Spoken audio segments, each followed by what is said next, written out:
Zikize hivi. Wenzangu wameongea mambo mingi hapa leo.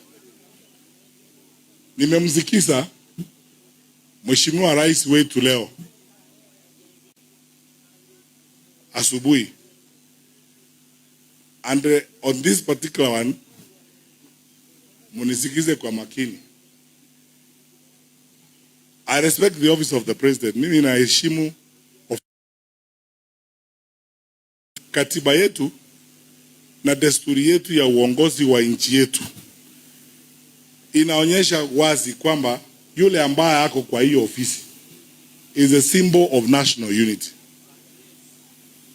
Ni commander in chief of our defense forces. Mimi sana watu wakiniuliza, mbona wewe you don't attack the president or criticize him? Ninawaambia, unajua mimi naheshimu hata majeshi yetu. Kwa sababu president ni commander in chief. Kuna kitu ambayo mimi siwezi kuzungumza kuhusu president hadharani namna hiyo. Lakini, and of all national politicians who are out here, you know that I am the one who's most restrained.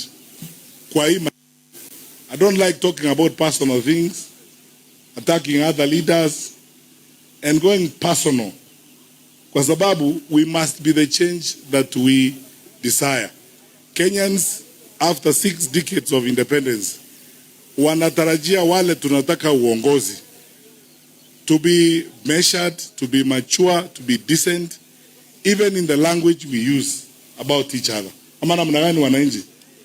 Kwa sababu watoto wetu na hawa vijana ambao tunataka kukusa hapa hawezi kuwa eti wanaamuka asubuhi wanatuona sisi viongozi tukiongea na tukijibishana na maneno machafu. Hiyo ni kuharibu sifa ya ofisi kubwa kama ile ofisi ya rais. Na rais wetu mimi ninamheshimu na ninaheshimu ofisi yake. Ndipo mimi sijaongea mambo yake mbeleni. Lakini leo ameanza sasa kututusi sisi wote watu wa opposition. Anatutusi, yaani nchi yetu hii 6 decades after independence, at the presidential campaign level tuanze kuongea maneno ya kukula. Eti nani anakula zaidi, nani anakula wapi? I am doing this with a lot of pain. First of all, mimi sijui kwa nini unasumbuka vile nakula, kwa sababu mimi sikuli kwa bibi yako.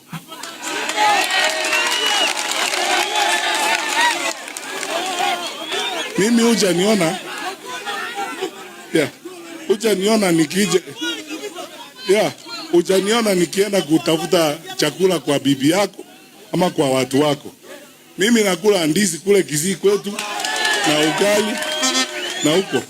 Sasa kama hiyo ndio inakusumbua, mbona mimi sijakuja kukuuliza wewe mbona umekonda?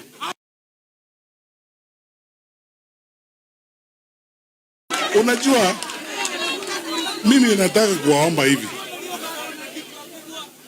Tuna heshima kubwa kwa uongozi wa nchi hii.